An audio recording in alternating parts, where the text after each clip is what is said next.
Nazywam się Rachel Morgan i mam 28 lat. Jako analityczka finansowa w jednej z najlepszych firm w Bostonie powinnam czuć się spełniona. A jednak każdego miesiąca, gdy przelewam $1600 na spłatę kredytu hipotecznego moich rodziców, czuję się jak ta zdesperowana dziewczynka, która wciąż błaga o aprobatę. Jeśli spodobał Ci się film, nie zapomnij zasubskrybować mojego kanału, włączyć powiadomień, zostawić lajka i komentarz pod filmem. Mimo że finansuję ich styl życia, wciąż jestem rodzinnym rozczarowaniem. A mój młodszy brat Kevin, ten sam, który nigdy niczego nie musiał udowadniać, opływa w niezasłużone pochwały. Ten dzień dziękczynienia wszystko zmienił. Zanim opowiem Ci, jak w końcu postawiłam się mojej rodzinie, napisz mi w komentarzu, skąd oglądasz ten film. Kliknij subskrybuj i zostaw lajka, jeśli kiedykolwiek czułeś się niedoceniony przez ludzi, którym oddałeś całe serce i wsparcie. Dorastanie w domu Morganów oznaczało jedno: mój ojciec Harold miał oczekiwania. I prawie nigdy nie były one spełnione. Przynajmniej nie przeze mnie. Od szkolnych konkursów ortograficznych po zawody debat w liceum cokolwiek osiągnęłam, nigdy nie wystarczało. Drugie miejsce to tylko pierwszy przegrany, mawiał, przyglądając się moim trofeom z ledwo skrywaną pogardą. Mama Linda była inna, ale niekoniecznie lepsza. Ojciec krytykował otwarcie, ale mama, ona mnie po prostu ignorowała. To miłe, kochanie, rzucała bez podnoszenia wzroku z nad magazynu, w którym akurat znajdowały się zdjęcia drużyny futbolowej Kevina. Jej obojętność bolała bardziej niż ojcowska krytyka. A Kevin, 3 lata młodszy ode mnie, został rodzinnym ulubieńcem w chwili, gdy jako 7-latek rzucił idealną spiralę piłki. Jego przeciętne oceny były skupianiem się na tym, co naprawdę ważne, podczas gdy moje piątki były oznaką zbytniego popisywania się. Gdy jako pierwszoklasista dostał się do drużyny futbolowej, moi rodzice zorganizowali grill w ogrodzie. Gdy ja zostałam przyjęta na Harvard z częściowym stypendium, usłyszałam tylko: no cóż, zawsze lubiłaś książki. Ten schemat towarzyszył mi przez całe dzieciństwo. Nauczyłam się szukać uznania gdzie indziej, w pochwałach nauczycieli, osiągnięciach akademickich, w cichej satysfakcji zbudowania własnego życia. Rzuciłam się w wir nauki, zdeterminowana, by stworzyć przyszłość, w której nie będę już potrzebować ich aprobaty. Studia były moją ucieczką. Na Harvardzie studiowałam ekonomię z informatyką jako przedmiotem dodatkowym. Ukończyłam z wyróżnieniem. Nikt z rodziny nie pojawił się na mojej ceremonii zakończenia studiów, Kevin miał wtedy mecz. Powtarzałam sobie, że to bez znaczenia. Zaraz po studiach dostałam pracę w Beacon Financial Partners, jednej z najbardziej prestiżowych firm w Bostonie. Zbudowałam życie własne, niezależne. Przez 5 lat utrzymywałam z rodziną grzeczny, ale powierzchowny kontakt, wizyty świąteczne, okazjonalne telefony, nic zbyt głębokiego. Aż 3 lata temu wszystko się zmieniło. Tata zadzwonił we wtorek wieczorem. Jego głos brzmiał inaczej, przygaszony, cichy. Został zwolniony po 20 latach pracy w zakładzie produkcyjnym. Miał wtedy 58 lat. Bez dyplomu i w kurczącej się branży nie miał większych szans na nową posadę. Mama przez całe życie pracowała tylko na pół etatu w lokalnej bibliotece. Ich oszczędności nieliczne topniały z dnia na dzień. Kredyt hipoteczny był opóźniony o 3 miesiące. Groziła im utrata domu, w którym się wychowałam. Właśnie wtedy otrzymałam znaczną podwyżkę. Moja nowa pensja pozwalała na wygodne życie w drogim Bostonie i dodatkowo na budowanie oszczędności i inwestycji. Bez wahania spakowałam mieszkanie i wróciłam do rodzinnego miasta. Wynajęłam skromne lokum 15 minut od rodziców. Zaczęłam opłacać ich ratę hipoteczną $1600 miesięcznie bezpośrednio do banku. Pokrywałam również rachunki za prąd, wodę, ubezpieczenie samochodu, dodatkowe $800 miesięcznie. Tylko do czasu, aż tata znajdzie coś nowego, mówiła mama, ściskając moją dłoń ze łzami w oczach. To było 3 lata temu. Tata znalazł dorywczą pracę w sklepie budowlanym, ledwo starczało mu na jego własne wydatki. Mama zwiększyła liczbę godzin w bibliotece, ale kredyt hipoteczny i opłaty komunalne wciąż były na mojej głowie. $9600 rocznie. Przez 3 lata $28,800. Czy byli wdzięczni? Nie w żaden istotny sposób. Tata nadal krytykował moje decyzje inwestycyjne. Mama nadal porównywała mnie niekorzystnie do Kevina. Kevin, który po studiach przeprowadził się do Chicago i pracował w sprzedaży sprzętu sportowego. Dzwonił na święta, wysyłał kartki na urodziny, ale ani grosza nie dorzucał do utrzymania rodziców. A mimo to w ich oczach wciąż był idealnym synem. W tym roku postanowiłam, że to ja zorganizuję Dzień Dziękczynienia. Niedawno awansowałam znowu i moje nowe mieszkanie miało jadalnię wystarczająco dużą, by pomdrugeścić wszystkich. Zaprosiłam mamę, tatę, Kevina i jego nową dziewczynę Britney. Przez tygodnie planowałam idealne menu, włączyłam ulubioną szynkę taty w glazurze z bourbonu, tradycyjnego indyka, zapiekankę ze słodkich ziemniaków według przepisu mamy i nawet udało mi się zdobyć ulubione rzemieślnicze piwo Kevina. We wtorek przed świętem Dziękczynienia wydałam $347 w sklepie spożywczym, starannie wybierając ekologiczne warzywa, indyka z wolnego wybiegu i najwyższej jakości składniki do dodatków. Pakując torby do samochodu, poczułam dobrze mi znaną mieszankę nadziei i strach i nadzieja, że ten rok będzie inny, strach, że będzie dokładnie taki sam. Zobaczą, ile wysiłku w to wkładasz, powiedziałam sobie, regulując lusterko wsteczne, aby wycofać samochód z miejsca parkingowego. Ale gdy spojrzałam na swoje odbicie, oczy już zmęczone od napięcia i oczekiwania, inny głos szepnął, kiedy niby miało być inaczej. Ranek święta Dziękczynienia nadszedł z zapachem masła i przypraw, które już wypełniały moje mieszkanie. Wstałam o 5 rano, przygotowując indyka, krojąc warzywa i organizując kuchnię tak, by działała jak najlepiej. Stół w jadalni był już nakryty moimi najlepszymi talerzami i prezentami ślubnymi z małżeństwa, które się nie powiodło, ale to już inna historia. Kryształowe kieliszki do wina lśniły pod miękkim światłem antycznego żyrandola mojej babci i jedynego rodzinnego dziedzictwa, które udało mi się odzyskać. Wspomnienia poprzednich świąt dziękczynienia przemykały przez moje myśli. W zeszłym roku, u rodziców, tata narzekał na suchego indyka, a mama martwiła się, że w moim wieku wciąż jestem sama. Rok wcześniej podczas kolacji rozmawiali tylko o awansie Kevina, ledwie zauważając, że właśnie zamknęłam największy kontrakt w swojej karierze. A jeszcze wcześniej mama zaprosiła mojego byłego chłopaka bez mojej wiedzy, mając nadzieję na naszą zgodę, choć od miesięcy ze sobą nie rozmawialiśmy.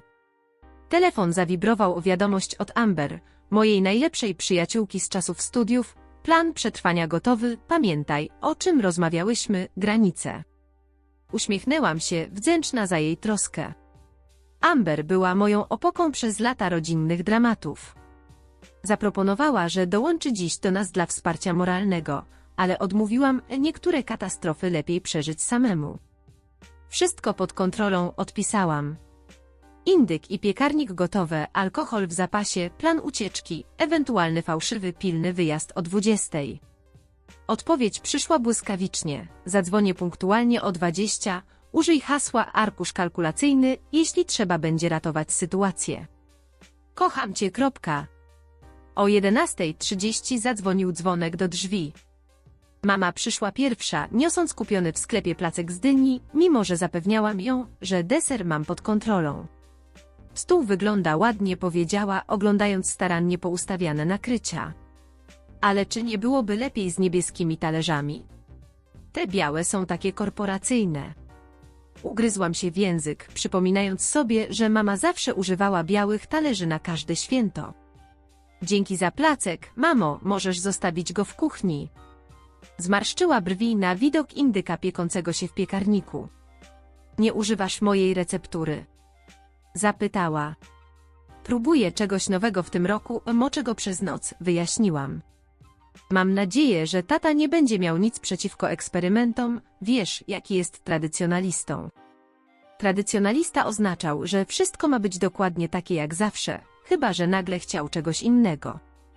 Wzięłam głęboki oddech. Mogę przynieść ci wino. Mama rozsiadła się w salonie z kieliszkiem Chardonnay, przeglądając kanały, aż znalazła paradę. kontynuowałam gotowanie, próbując ignorować jej okazjonalne komentarze na temat mojej organizacji kuchni i technik gotowania. O 12:15 przyszedł Kevin z dziewczyną, Britney. Nic nie niósł oprócz telefonu, przez który przewijał ekran, wchodząc do mieszkania. Przynajmniej Britney przyniosła kwiaty w żółte róże, które podała mi z prawdziwym uśmiechem. Są piękne, powiedziałam wzruszona gestem. Dziękujemy, to przyjemność, odpowiedziała, rzucając okiem na Kevina, który już przytulał mamę. Wasze mieszkanie jest przepiękne, mogę jakoś pomóc? Zanim zdążyłam odpowiedzieć, mama zawołała, Kevin, zobacz jaki jesteś przystojny. To Chicago, pogoda ci służy. Kevin uśmiechnął się, przyjmując matczyne uwielbienie jak swoje prawo. Niedźwiedzie mają też dobry sezon, a moje wyniki sprzedaży gadżetów zespołu biją rekordy. To wspaniale, kochanie, mama promieniała. Podałam Britney kieliszek wina. Dzięki za propozycję pomocy, wszystko pod kontrolą, ale doceniam. Britney przyjęła wino, spokojnie obserwując dynamikę w pomieszczeniu z cichą inteligencją. To mój pierwszy raz, kiedy spotykam twoich rodziców, Kevin wiele mi o nich opowiadał. Zastanawiałam się, co mu powiedział, z jej współczującym spojrzeniem podejrzewałam, że więcej prawdy niż fikcji. Ostatni przyszedł tata o 12:45, 15 minut przed planowaną kolacją. Niósł 6-pak krajowego piwa, mimo że kupiłam specjalnie na tę okazję kilka rodzajów kraftowego. Ciężko było znaleźć miejsce, mruknął na powitanie. Powinieneś mieć lepsze wskazówki do budynku, wysłałam je wczoraj. Tato, powiedziałam, przyjmując jego nieuścisk, w każdym razie pachnie tu dobrze, przyznał, co z jego ust było pochwałą. Wracając do kuchni, podlewałam indyka, gdy usłyszałam, jak tata w salonie komentuje, Rachel w tym roku robi się fancy, pewnie chce się popisać tym całym bostońskim majątkiem. Harold. Mama próbowała go powstrzymać.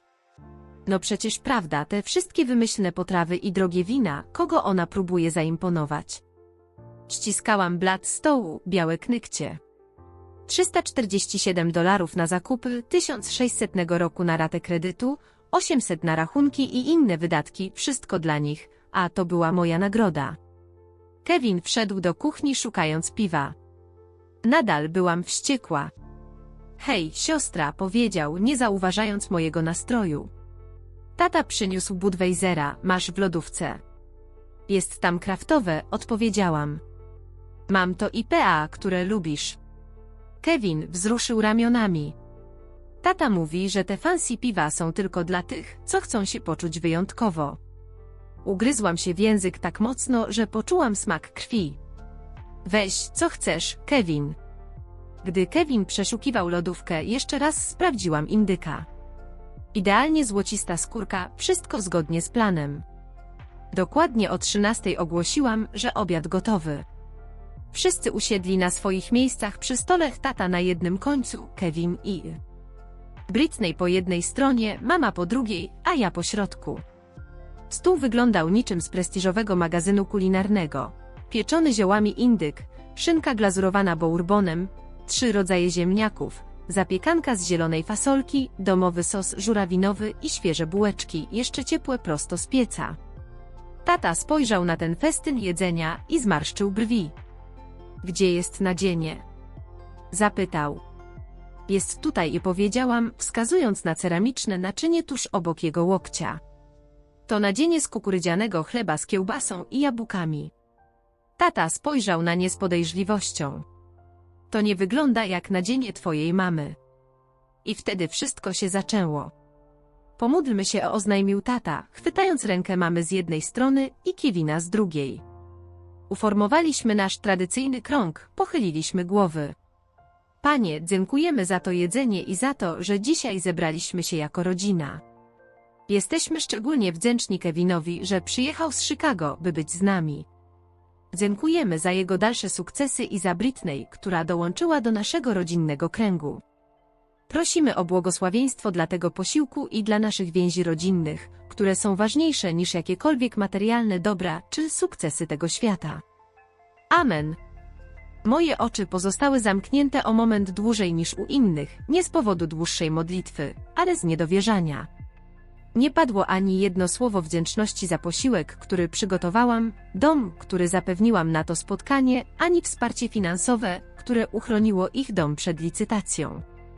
Złapałam wzrok Britney po drugiej stronie stołu i błysk zrozumienia, który mówił mi, że ona też to zauważyła. Indyk wygląda świetnie, Rachel, powiedziała Britney, gdy zaczęliśmy podawać potrawy. Tak, całkiem nieźle, zgodziła się mama tonem, którym mogłaby chwalić dziecko za malowanie palcami. Zazwyczaj zostawiam go trochę dłużej, odpowiedziała Britney, krojąc swój kawałek. Jest soczysty, ale dobrze upieczony. Czy go marynowałaś? Tak, przez całą noc z ziołami i cytrusami, odparłam, ciesząc się z jej szczerego zainteresowania. No, całkiem wyrafinowane, mruknął tata, sięgając po więcej szynki niż indyka. Kevin już przy drugim piwie skierował rozmowę na bezpieczniejsze tematy. Tata, oglądałeś mecz Bears w zeszłą niedzielę. Przez następne 20 minut rozmawiali o futbolu, a mama co jakiś czas wtrącała pytania o pracę Britney jako pielęgniarki pediatrycznej. Ja jadłam w ciszy, zastanawiając się, po co w ogóle zawracałam sobie głowę ekologicznymi warzywami i importowanymi serami, skoro poza Britney nikt przy stole nie zwracał na to uwagi ani się tym nie przejmował. Rachel, jak tam praca? Zapytała Britney podczas przerwy w rozmowie o sporcie, wyraźnie próbując mnie włączyć do rozmowy. Zanim zdążyłam odpowiedzieć, mama wtrąciła się. Ona wciąż pracuje w tej firmie finansowej, zawsze tyle godzin spędza. Spojrzała na Kevina. Nie tak jak ty, który spotykasz tylu interesujących ludzi ze świata sportu. Właściwie, powiedziałam, odkładając widelec, awansowałam na starszego stratega inwestycyjnego miesiąc temu. Teraz zarządzam portfelem o wartości ponad 300 milionów dolarów dla naszych najlepszych klientów. Brzmi imponująco, skomentowała Britney. Tata prychnął. Liczby na ekranie komputera to nieprawdziwa praca. Moja praca jest bardzo prawdziwa, tato, odpowiedziałam, czując, jak twarz mi się rozgrzewa. Te liczby to emerytury ludzi, fundusze na studia ich dzieci, bezpieczeństwo dla rodzin i sporo pieniędzy dla ciebie, jak sądzę. No właśnie, powiedział.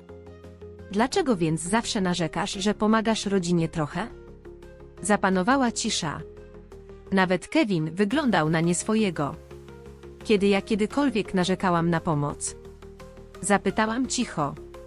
Mama powiedziała mi, że wspomniałaś, iż kredyt hipoteczny jest do spłaty w przyszłym tygodniu, jakbyśmy tego nie wiedzieli, i rzucił tata.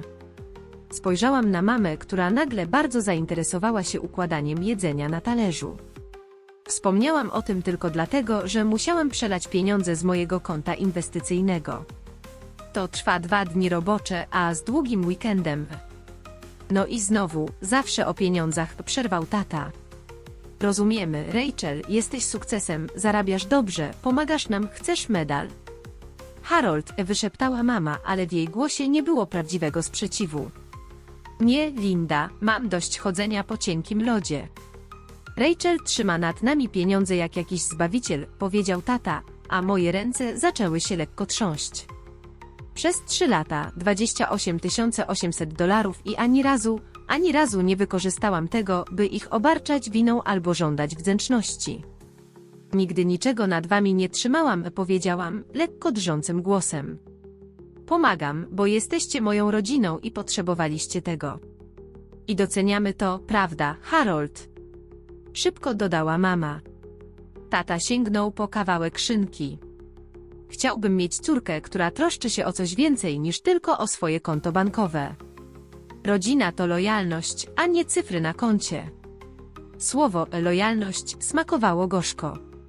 Przeprowadziłam się tu 3 lata temu, by wam pomóc. Zapłaciłam wasz kredyt hipoteczny, rachunki, ubezpieczenie samochodu. Znowu ta gadka o pieniądzach, podniósł głos tata. Dokładnie o to mi chodzi, myślisz, że za to, że wypisujesz czeki, masz specjalne traktowanie. Specjalne traktowanie? Powtórzyłam niedowierzająco.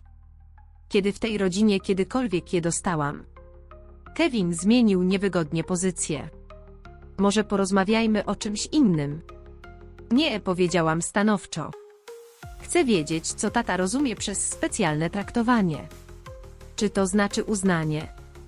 Podstawową wdzięczność? Bo ja nie widzę ani jednego, ani drugiego. Twarz taty zrobiła się czerwona. Dobrze, dziękuję, Rachel, że robisz to, co każda przyzwoita córka zrobiłaby dla swoich rodziców. Teraz zadowolona. Coś we mnie pękło. Przyzwoita córka?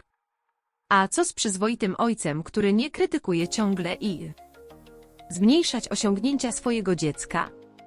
Ktoś, kto choćby trochę docenia, gdy to dziecko poświęca własne bezpieczeństwo finansowe, by uratować jego dom, w to wystarczy. Tata uderzył dłonią w stół z taką siłą, że talerze podskoczyły. Nie pozwolę, żeby ktoś tak ze mną rozmawiał. Wykrzyknął. Cóż, powiedziałabym w mój dom, ale chyba przypomniałbyś mi, że to technicznie twój dom, prawda?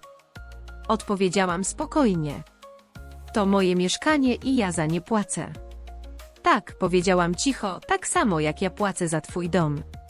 Tata wstał tak gwałtownie, że krzesło się przewróciło do tyłu. Wynoś się! Krzyknął. Płacenie rachunków nie czyni cię członkiem rodziny. Wynoś się! Absurd polecenia, bym wyszła z własnego domu, mógłby być zabawny, gdyby nie był tak bolesny. Britney wyglądała na przerażoną, Kevin wpatrywał się w talerz. Mama chwyciła tatę za ramię. Haroldzie, proszę, to przecież święto dziękczynienia. Otrząsnął się z jej uścisku. Nie będę siedział i pozwalał się lekceważyć własnej córce. Lekceważyć? Zaśmiałam się pusto. To bogate, gdy mówi to właśnie ty. Mama nachyliła się do mnie, szepcząc ostrym głosem. Zazdrościsz bratu. Zawsze zazdrościłaś. On wie, jak być częścią tej rodziny, nie zamieniając wszystkiego w transakcje. Jej słowa uderzyły mnie niczym fizyczny cios. Po wszystkim, co zrobiłam, po wszystkich poświęceniach, to było to, w co naprawdę wierzyła. Powoli wstałam, czując, jak dziwny spokój ogarnia moje wnętrze. Masz rację, mamo. Kevin rzeczywiście wie, jak być częścią tej rodziny. Dzwoni na święta, wysyła kartki urodzinowe i nie robi absolutnie nic, by utrzymać was w waszym domu. Spojrzałam na brata. Bez urazy, Kevin. On miał na tyle godności, by spuścić wzrok ze wstydu. Uśmiechnęłam się, kalkulując ten wyraz twarzy, który był mi zupełnie obcy. Wiesz co? Masz absolutną rację. Niech Kevin będzie idealnym dzieckiem. Niech przejmie spłatę hipoteki, rachunki i wszystko inne. To jest $9600 rocznie, które od teraz zatrzymam. Twarz taty posmutniała lekko. Rachel, nie ma potrzeby dramatyzować. Nie dramatyzuję, tato. Ja jestem transakcją, pamiętasz? I ta transakcja jest oficjalnie zakończona. Podeszłam do drzwi i otworzyłam je. Kolacja się skończyła, proszę wyjść. Rachel, zaczęła mama, ale ją przerwałam. Jeden po drugim wszyscy wyszli. Tata wściekły, mama ze łzami w oczach, Kevin unikający mojego wzroku. Tylko Britney zatrzymała się w drzwiach. Przepraszam, wyszeptała. Za co? Zapytałam. Za to, co się stało. Myślę, że zasługiwałaś na coś lepszego. Gdy wyszli, zamknęłam drzwi na klucz i oparłam się o nie. Stół nadal uginał się pod ciężarem jedzenia. Kieliszki były do połowy pełne, serwetki porzucone, zakupy za $347 leżały na blacie, a wsparcie finansowe wynosiło $28 800 i teraz wolność za cenę, którą byłam wreszcie gotowa zapłacić. Po wyjściu wszystkich stałam w ciszy mojego mieszkania, otoczona resztkami katastrofalnej kolacji z okazji święta dziękczynienia. Indyk stygnął, ziemniaki zastygały, kieliszki do wina stały do połowy puste jak opuszczone straże. Chwyciłam klucze do samochodu i wyszłam, potrzebując ucieczki od duszącej atmosfery. Przez 2 godziny jeździłam bez celu po mieście, mijając szkołę średnią, z której byłam prymuską, ale z minimalnymi oklaskami, mijając park, gdzie tata nauczył Kevina rzucać piłkę futbolową, ale nigdy nie przychodził na moje zawody debat, mijając bibliotekę, gdzie mama pracowała, lecz nigdy nie wyeksponowała moich nagród naukowych obok trofeów Kevina za sporty. Wspomnienia wracały z każdym mijanym miejscem. Czas, gdy wygrałam krajowy konkurs esejów w 10 klasie, a tata powiedział, to tylko pisanie, każdy może nakładać słowa na papier. Czas, gdy mama zapomniała mnie odebrać z klubu matematycznego, bo Kevin miał mecz, zostawiając mnie na deszczu przez 2 godziny. Czas, gdy użyli moich oszczędności na studia, by kupić Kevinowi samochód, bo on bardziej go potrzebował do sportu. Telefon zadzwonił, przerywając spiralę bolesnych wspomnień. Amber. Odebrałam, głos mi się łamał, łzy wstrzymywały się w gardle. Rachel, co się stało? Czy coś się wydarzyło podczas kolacji? Troska w jej głosie rozbiła moją fasadę. Zajechałam na puste miejsce parkingowe i opowiedziałam wszystko. Wybuch taty, oskarżenia mamy, ostateczne ultimatum. O, raj, westchnęła Amber, gdy skończyłam. Bardzo mi przykro, ale szczerze to było do przewidzenia od lat. Co masz na myśli? Zapytałam. Byłaś ich bankomatem bez uznania, bez wdzięczności i na pewno bez szacunku. Finansowo i emocjonalnie cię wykorzystywali, a ty im na to pozwalałaś. To nieprawda, zaczęłam protestować, ale przerwałam. Czyż nie było właśnie tak? Przypomniała cicho. Pamiętasz, jak rozmawiałyśmy o wzmacnianiu toksycznych relacji? Pozwalałaś im źle się z tobą obchodzić, finansując ich styl życia, jednocześnie akceptując brak szacunku. Łza spłynęła mi po policzku. Więc to moja wina. O nie, to ich zachowanie jest w 100% ich winą. Ale kontynuowanie płacenia rachunków, podczas gdy traktują cię jak śmiecia, to świadomy wybór, który podjęłaś. I możesz go cofnąć. Jej słowa uderzyły mnie jak piorun. Przez 3 lata mówiłam sobie, że robię to, co słuszne, odpowiedzialne, kochające. Ale jaki to rodzaj miłości, która wymaga wszystkiego i nic nie daje w zamian? Masz rację, powiedziałam, ocierając łzy. To się dziś kończy. Co zamierzasz zrobić? Dokładnie to, co im powiedziałam, odcinam ich całkowicie. Jesteś tego pewna? To duży krok. Nigdy niczego nie byłam bardziej pewna. Zadzwonię jutro. Wracając do mieszkania, czułam mieszankę smutku i determinacji. Rodzina, którą tak bardzo próbowałam zadowolić, wspierać i kochać, mimo wszystko może być dla mnie teraz stracona. Ale być może nigdy naprawdę nie istniała, poza moimi rozpaczliwymi nadziejami. W domu metodycznie sprzątałam jadalnię, zawijając resztki, zmywając naczynia, przywracając porządek w fizycznej przestrzeni, podczas gdy w myślach układałam plan wyjścia z finansowego więzienia. Gdy kuchnia była czysta, usiadłam przy biurku i otworzyłam laptopa. Najpierw zalogowałam się na swoje konto bankowe i anulowałam wszystkie automatyczne płatności dla firmy hipotecznej, dostawców mediów oraz ubezpieczycieli związanych z domem moich rodziców. Każde anulowanie wymagało potwierdzenia, pytając, czy jestem pewna, tak. Każde kliknięcie było jak zrywanie kajdan, które trzymały mnie zbyt długo. Następnie napisałam e-mail do Michaela Stevensa, naszego rodzinnego prawnika. Drogi Michale, piszę, by formalnie udokumentować moją decyzję o zaprzestaniu wszelkiego wsparcia finansowego dla Harolda i Lindy Morgan, ze skutkiem natychmiastowym. Przez ostatnie 3 lata dobrowolnie pokrywałam ich miesięczną ratę hipoteczną w wysokości $1600 oraz około $800 dodatkowych wydatków, w tym media i ubezpieczenia. To porozumienie nigdy nie zostało ustalone na mocy umowy i miało charakter tymczasowej pomocy w okresie ich trudności finansowych. Nie mam prawnego obowiązku kontynuowania tych płatności i z dniem dzisiejszym, 24 listopada, kończę wszelkie wsparcie finansowe. Proszę o zachowanie tej wiadomości jako dokumentacji tej decyzji na wypadek przyszłych sporów. Z poważaniem. Rachel Morgan. Po wysłaniu maila napisałam wiadomość do właściciela mieszkania moich rodziców, wyjaśniając, że nie będę już odpowiadać za żadne płatności związane z ich nieruchomością. Odpowiedź przyszła szybko. Rozumiem, Rachel. Zaktualizuję nasze dane. Dla jasności, grudniowa płatność będzie ich odpowiedzialnością. Tak, odpisałam, wszystkie przyszłe płatności są ich odpowiedzialnością. Na koniec zalogowałam się na strony dostawców mediów i skontaktowałam się z każdym z nich, aby usunąć moje nazwisko i dane płatnicze z kont. Przedstawiciel obsługi klienta w firmie energetycznej brzmiał współczująco, gdy tłumaczyłam sytuację. Wyślemy powiadomienie do właścicieli konta, że dane płatnicze zostały zmienione, powiedziała. Będą mieli 7 dni na zaktualizowanie informacji, zanim usługa zostanie zawieszona. Dziękuję, odpowiedziałam, czując ukłucie wyrzutów sumienia, które szybko stłumiłam. Mieli 7 dni, to była uczciwa przestroga. Do północy rozmontowałam całą strukturę finansową, którą zbudowałam, by wspierać rodziców. Prawie $2400 miesięcznie teraz pozostawało na moim koncie. Ciężar odpowiedzialności uniósł się, lecz w jego miejsce zagościł głęboki smutek. Mimo wszystko to wciąż byli moi rodzice.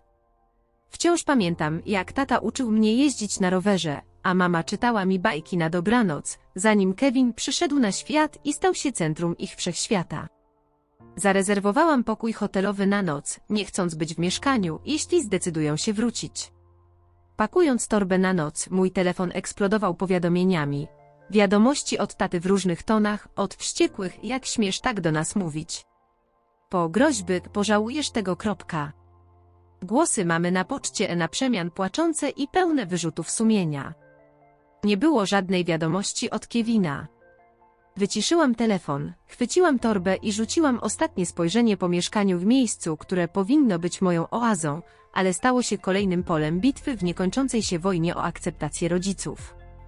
Tej nocy się wycofałam, ale to nie była kapitulacja, to była strategiczna decyzja, by chronić to, co najważniejsze, moją godność. W hotelu wzięłam długi prysznic, pozwalając gorącej wodzie zmyć stres całego dnia. Owinięta w miękki hotelowy szlafrok usiadłam przy oknie, z którego rozciągał się widok na miasteczko, w którym dorastałam, gdzie walczyłam, starałam się i nigdy do końca nie spełniałam oczekiwań. Jutro przyniesie konsekwencje, konfrontacje, może nawet chaos. Ale tej nocy zrobiłam pierwszy krok ku wolności od cyklu emocjonalnej manipulacji, który definiował moją relację z rodziną, odkąd tylko pamiętam. Telefon rozświetlił się wiadomością od Amber. Wszystko w porządku. Będzie, odpisałam. I po raz pierwszy od lat naprawdę w to uwierzyłam. Następnego ranka obudziłam się z 37 nieodebranymi połączeniami, 22 wiadomościami na poczcie głosowej i 64 SMS-ami. Przewijając powiadomienia z lekko przymkniętym okiem, widziałam znane nazwy. Tata, mama, Kevin, ale także ciocie, wujków i znajomych rodziny, z którymi nie rozmawiałam od miesięcy. Wieść rozeszła się w nocy. Pierwsza wiadomość głosowa była od taty, nagraną o 7:14 rano. Jego głos był napięty, pełen kontrolowanego gniewu. Rachel, to dziecinne zachowanie wystarczy. Zadzwoń do mnie natychmiast. Druga, z godzina 7:32 od firmy hipotecznej. Dzwoniliśmy, usunęłaś swoje dane płatnicze. To nie jest zabawne, Rachel. Do 8 wiadomości głosowej jego ton zmienił się z gniewu na panikę. Rachel, musimy o tym porozmawiać. Twoja mama jest bardzo zdenerwowana. Wiadomości mamy były przewidywalnie manipulacyjne. Jak mogłaś nam to zrobić po tym wszystkim, co dla ciebie zrobiliśmy? Nie wychowałam cię na taką samolubną osobę. Wreszcie, nie czuję się dobrze od tego całego stresu. Mam nadzieję, że jesteś zadowolona. Usunęłam je wszystkie bez odpowiedzi i zamówiłam śniadanie do pokoju. Czekając na jedzenie, sprawdziłam maila. Michael Stevens odpisał na moją późnonocną wiadomość. Rachel, dziękuję za udokumentowanie tej decyzji. Masz rację, nie masz prawnego obowiązku dalszego wsparcia finansowego dla rodziców. Jako twój prawnik muszę cię jednak ostrzec, że teoretycznie mogliby próbować podjąć działania prawne, twierdząc istnienie dorozumianej umowy lub szkody wynikłej z polegania na tych płatnościach, lecz takie roszczenia byłyby niezwykle trudne do udowodnienia, zważywszy na dobrowolny charakter twojej pomocy. Jeśli pojawią się jakiekolwiek problemy prawne w tej sprawie, proszę o natychmiastowy kontakt. Z poważaniem, Michael Stevens. Profesjonalne potwierdzenie mojej decyzji wzmocniło moją determinację, nie zrobiłam nic złego. Po prostu zakończyłam emocjonalnie toksyczny układ. Po śniadaniu poszłam do pracy. Rozważałam wezwanie się na chorobowe, ale ukrywanie się tylko opóźniłoby nieuniknione. Lepiej stawić czoła temu, co miało nadejść, prosto i odważnie. Właśnie usiadłam przy biurku, gdy recepcjonistka zadzwoniła. Rachel, na lobby czekają 2 osoby, które nalegają na spotkanie z tobą. Mówią, że to twoi rodzice. Nie mają umówionego spotkania i wyglądają na zdenerwowanych. Serce podeszło mi do gardła, ale głos zachowałam spokojny. Proszę powiedz im, że mam spotkania przez cały ranek i... Nie można ich przeszkadzać, jeśli sami nie wyjdą. Proszę, zadzwoń na ochronę. Czy jesteś pewna? Mówią, że to rodzinna sytuacja awaryjna. Jestem pewna, że żadnej awarii nie ma, poza tą, którą sami stworzyli. Dziękuję, Diane. 20 minut później do moich drzwi zapukała moja szefowa, Jennifer. Rachel, masz chwilę. Spojrzałam w górę, przygotowując się na najgorsze. Oczywiście. Jennifer zamknęła drzwi za sobą.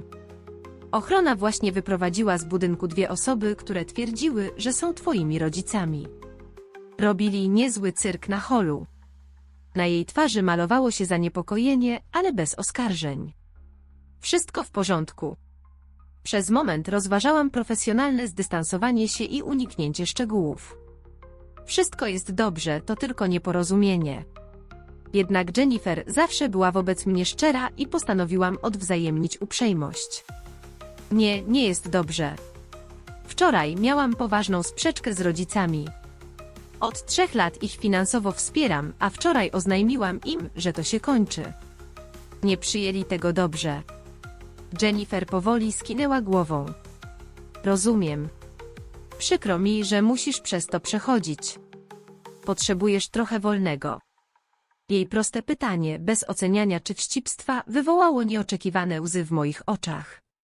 Nie, dziękuję. Praca jest teraz dla mnie dobrą odskocznią. Dobrze, ale oferta pozostaje, jeśli zmienisz zdanie. Odwróciła się, by wyjść, ale zatrzymała się na chwilę. Rachel, powiedziałam ochronie, że nie mogą wpuścić ich do budynku bez twojej wyraźnej zgody. To twoje miejsce pracy i masz prawo wykonywać swoją pracę bez takich zakłóceń. Dziękuję, odparłam, poruszona jej wsparciem. W porze lunchu Kevin wreszcie napisał. Mama i tata wariują, mówią, że całkowicie ich odcięłaś. To prawda? Wzięłam głęboki oddech i odpisałam. Tak, skończyłam być bankomatem rodziny, którą traktują, jakbym nie istniała. Jego odpowiedź przyszła szybko. A co z ich kredytem hipotecznym? Opłatami? Co z tym? Kevin, płaciłam je przez 3 lata, może teraz twoja kolej? Wiesz, że nie stać mnie na to, ledwo wystarcza mi na własne wydatki. W takim razie niech sami coś wymyślą, odparł. Sprzedadzą dom, zmniejszą koszty, znajdą lepszą pracę. To opcje, które dorośli zwykle rozważają, gdy nie mogą płacić rachunków. To zimne, racz. Zabawne i odpowiedziałam. Nikt nie uważał tego za zimne, gdy ja poświęcałam swoją przyszłość finansową, by ich wspierać, a w zamian zbierałam tylko krytykę. Kevin przez kilka minut nie odpisywał, a kiedy w końcu to zrobił, jego wiadomość mnie zaskoczyła. Nigdy nie powiedzieli mi, że to ty płacisz kredyt. Mówili, że tylko trochę pomagasz z rachunkami. Nie miałem pojęcia, że to wszystko. Wypuściłam gorzki śmiech. Oczywiście, że minimalizowali mój wkład i przyznanie pełnej zależności od mnie wymagałoby wdzięczności, której nie byli gotowi okazać. Teraz już wiesz, odpisałam. I to się skończyło. Po południu odebrałam telefon od firmy hipotecznej. Prawie go odrzuciłam, ale potem pomyślałam, że może potrzebują potwierdzenia mojego wycofania się. Pani Morgan, mówi Trevor z Homestead Mortgage. Dzwonię w sprawie nieruchomości Morganów na Maple Street. Tak, usunęłam moje dane płatnicze z tego konta, nie będę już dokonywać płatności za tę nieruchomość. Rozumiem, że główni właściciele próbują się porozumieć, ale poprosili, bym rozmawiał z panią bezpośrednio. Twierdzą, że doszło do nieporozumienia. Nie ma żadnego nieporozumienia. Dobrowolnie przez 3 lata spłacałam ich kredyt. Teraz dobrowolnie przestaję to robić. To wszystko. Tak jest, pani. Zaktualizuję nasze dane. Wieczorem sytuacja się zaostrzyła. Na moim telefonie pojawił się nieodebrany telefon od ciotki Susan, siostry mamy, a zaraz potem pełen złości SMS. Rachel, nie wierzę, że robisz coś takiego własnym rodzicom. Dali ci wszystko w dzieciństwie, a ty tak im odpłacasz, wyrzucając ich na ulicę. Twoja mama płacze, a tata mówi o sprzedaży domu. Chcesz zniszczyć rodzinę przez pieniądze. Nie odpowiadałam. Ciotka Susan zawsze bezkrytycznie przyjmowała wersję mojej matki, nie mając pojęcia o rzeczywistości ani w dzieciństwie, ani teraz. Wracając z pracy, zauważyłam znajomy samochód zaparkowany przed moim blokiem, stary, niebieski Ford taty. Pojechałam dalej, objeżdżając 2 rundy wokół bloku, aż samochód odjechał. Wyraźnie próbowali mnie zaskoczyć w domu. Potrzebowałam lepszego planu niż hotelowe noclegi. Właśnie zaparkowałam na swoim miejscu, gdy zadzwonił telefon z nieznanego numeru. Halo, Rachel. Tu Britney, dziewczyna Kevina. Mam twój numer z jego telefonu. Britney, wszystko w porządku. Nie do końca. Dzwonię, bo chyba powinnaś wiedzieć, co się dzieje. Twoi rodzice byli wcześniej w twoim mieszkaniu. Kiedy nie wróciłaś, tata próbował użyć klucza. Klucza? On nie ma klucza do mojego mieszkania. Powiedziałam, przypominając sobie, co sąsiad mi mówił, gdy wyszedł zapytać, co oni tam robią. Twój tata twierdził, że jest twoim ojcem i ma prawo wejść. Sąsiad wezwał policję. Krew mi zastygła w żyłach. Policja? Tak, przyszli i rozmawiali z twoimi rodzicami. Nikt nie został aresztowany, ale powiedziano im, że nie mogą wejść bez twojej zgody. Twój tata nie zareagował dobrze, gdy wychodzili. Dziękuję, że mi powiedziałaś. Jest więcej i głos Britney się załamał. Kevin i ja mieliśmy ogromną kłótnię o to wszystko. Ciągle mówił, że jesteś samolubna, a ja mu powiedziałam, że jest ślepy. Z tego, co widziałam wczoraj i co mi opowiadał o twoim dzieciństwie, przez lata byłaś traktowana niesprawiedliwie. Przepraszam, powiedziałam szczerze, nigdy nie chciałam wywoływać kłótni między wami. Nie wywołałaś, odparła. To ujawniło problemy, które już były. Zamilkła na chwilę. Tak czy inaczej, powinnaś wiedzieć, że policja była i nie wszyscy uważają, że się mylisz. To, co zrobiłaś, wymagało odwagi. Podziękowałam jej i zadzwoniłam na lokalną linię nieemergencyjną policji, by złożyć raport o próbie wtargnięcia i poprosić o zwiększenie patroli w mojej okolicy. Funkcjonariusz, z którym rozmawiałam, był profesjonalny, przyjął informacje bez oceniania i zapewnił, że podniosą liczbę patroli w mojej okolicy na najbliższe dni. Jeśli wrócą i spróbują wejść ponownie, natychmiast dzwoń na 911, powiedział. Tego wieczoru spałam niespokojnie, podskakując na każdy dźwięk za drzwiami. Następnego ranka na moim telefonie pojawiło się mnóstwo wiadomości od członków rodziny, od zaniepokojonych po oskarżające. Moja kuzynka Melissa, wieczna plotkara rodzinna, wysłała najbardziej wymowną wiadomość. O mój Boże, cała rodzina mówi o tym, że twoi rodzice mieli wezwanie policji w twoim mieszkaniu. Twoja mama mówi wszystkim, że masz załamanie nerwowe i oni tylko się o ciebie martwili. Co się naprawdę dzieje?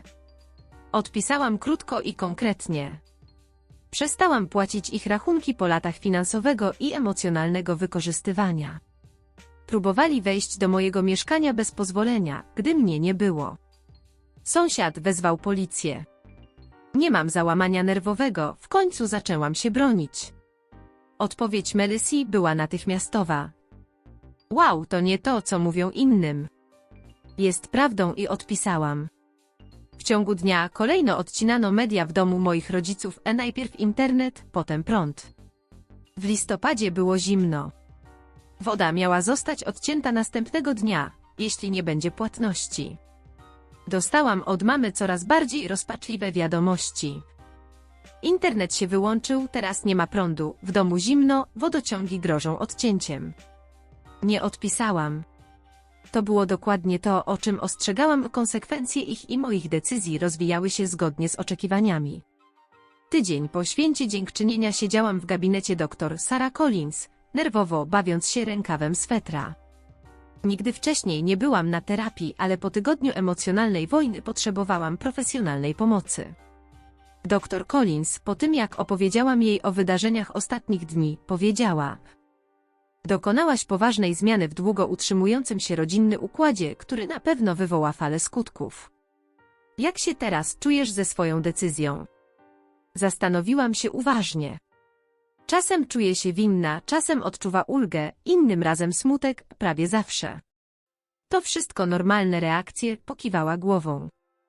Zakłóciłaś system, który, choć szkodliwy dla ciebie, był przynajmniej znany i przewidywalny. Zmiana, nawet pozytywna, często niesie żal. Czy powinnam była to zrobić inaczej? Mniej gwałtownie? Dać im ostrzeżenie? Zapytałam. Czy ostrzeżenie zmieniłoby fundamentalną dynamikę? Spytała. Nie, przyznałam. Próbowaliby mnie manipulować albo skłaniać do zmiany zdania, albo obiecywać rzeczy, których nie zamierzali dotrzymać. Może więc gwałtowność była konieczna. Czasem czyste zerwanie jest lepsze niż przedłużające się rozstanie.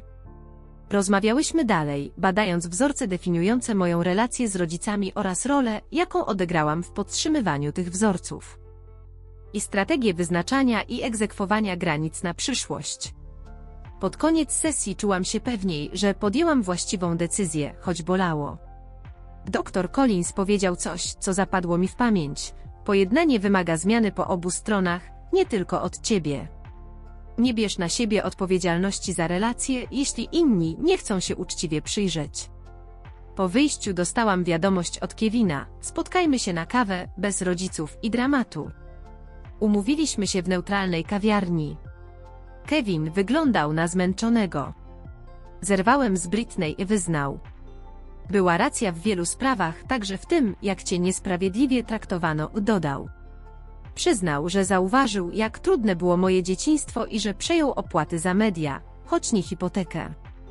Powiedział, że dom idzie na licytację, bo rodzice są zadłużeni. Po godzinie rozmowy uznaliśmy, że choć to niepełne pojednanie, to początek.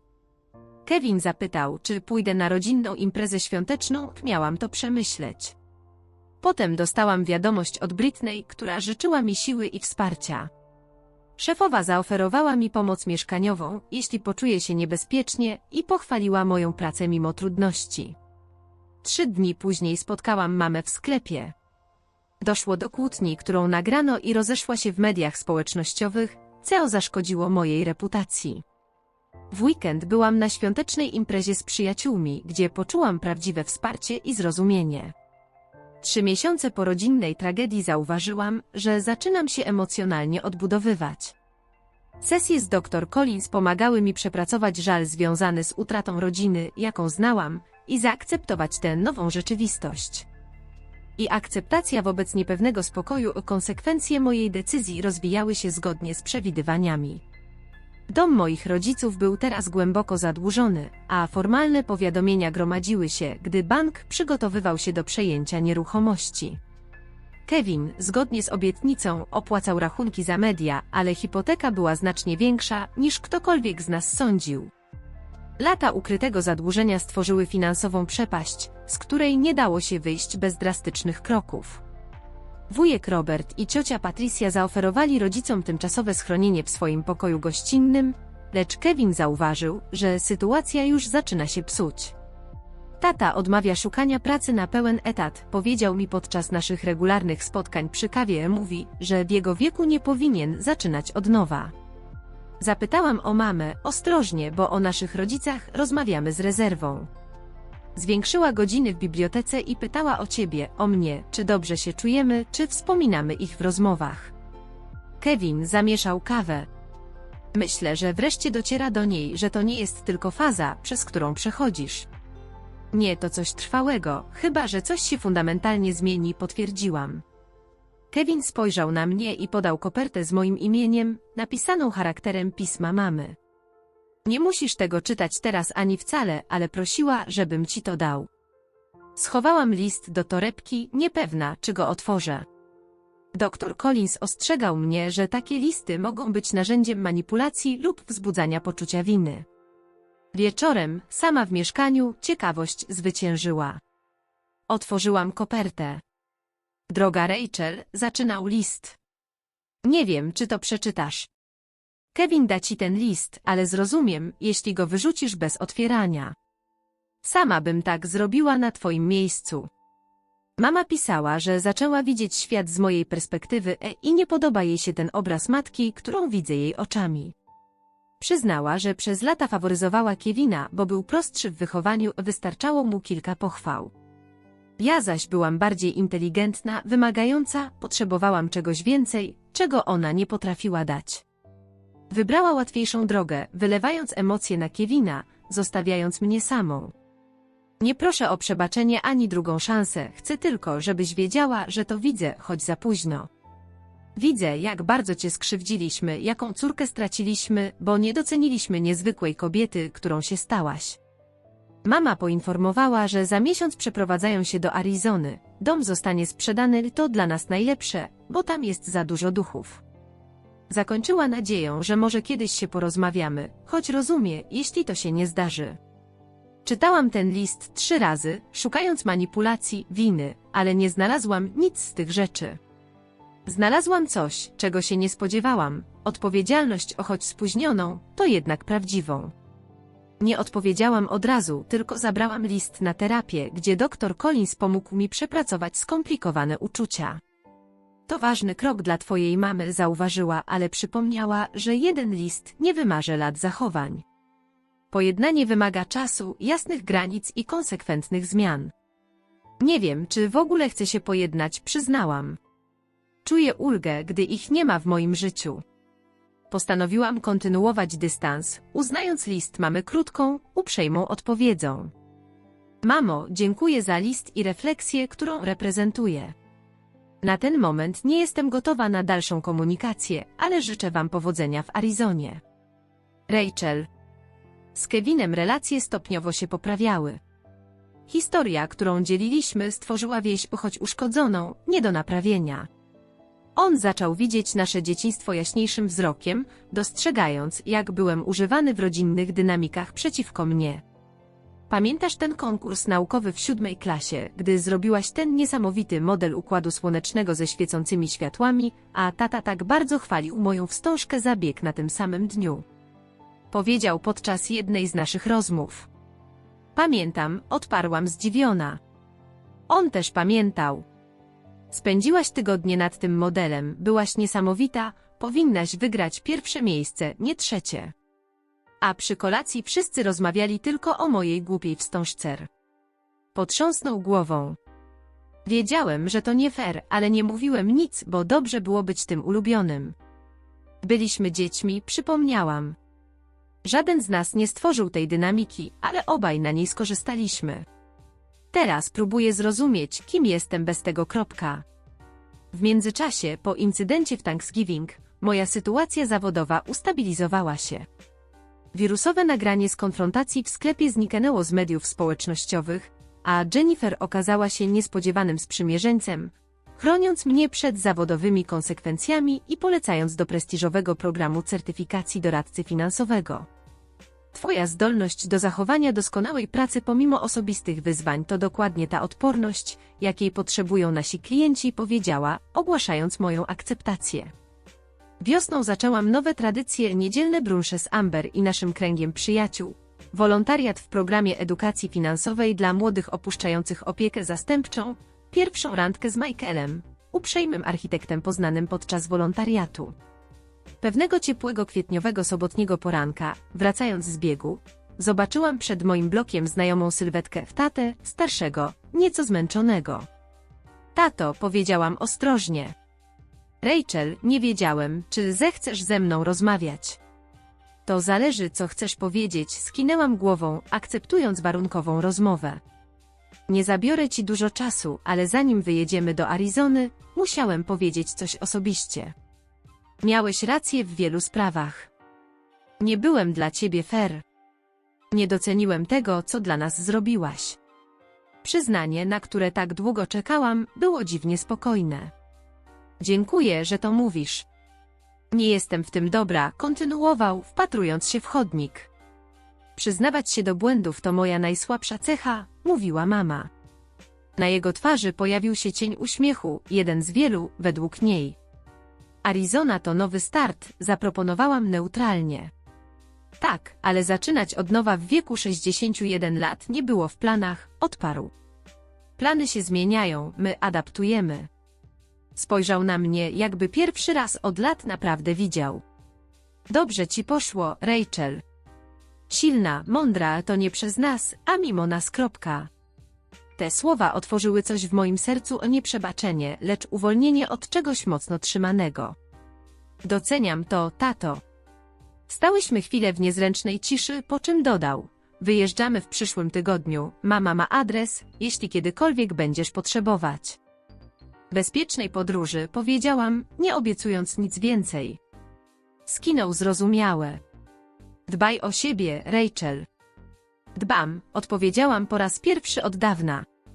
Kiedy odchodził, nie poczułam dramatycznego przypływu emocji, nie było też wielkiego pojednania czy katharsis, tylko ciche uznanie, że czasem leczenie nie polega na całkowitej odbudowie, lecz na znalezieniu miejsca, gdzie przeszłość już nie dyktuje przyszłości.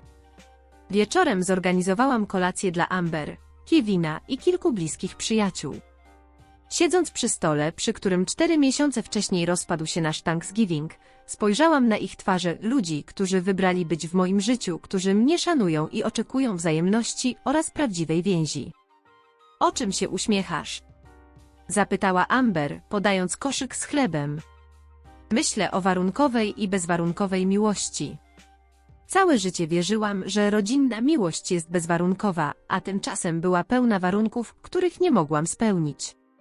Tutaj, z przyjaciółmi, gdzie możemy odejść w każdej chwili, ta miłość wydaje się bardziej bezwarunkowa niż cokolwiek, co znałam.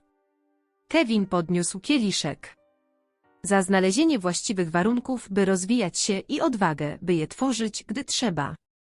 Kiedy nasze kieliszki się zderzyły, uświadomiłam sobie, że rodzina, którą straciłam, nigdy naprawdę nie istniała poza moimi desperackimi nadziejami i feudalnymi wysiłkami. To, co znalazłam, to szacunek do siebie, prawdziwa przyjaźń, szczera więź i nawet ostrożnie gojący się związek z bratem w coś prawdziwego, solidnego i mojego na zawsze. Droga nie była łatwa. $28,800, które wydałam na wsparcie rodziców, prawdopodobnie nigdy nie wróci, a emocjonalny koszt był jeszcze wyższy. Ale patrząc na moją wybraną rodzinę, wiedziałam na pewno, to było warto. Czy kiedykolwiek musiałaś wybrać między wsparciem rodziny a ochroną własnego dobrostanu? Jakie granice wyznaczyłaś w swoich relacjach? Podziel się swoimi przemyśleniami w komentarzach. Nie zapomnij polubić tego filmu, jeśli Cię poruszył, subskrybuj po więcej historii o osobistym wzroście przez trudne doświadczenia i udostępnij komuś, kto może potrzebować usłyszeć, że czasem wybór siebie jest w porządku. Dziękuję, że wysłuchałaś mojej historii. Pamiętaj, i prawdziwa rodzina wspiera Twoje skrzydła, nie przycina je.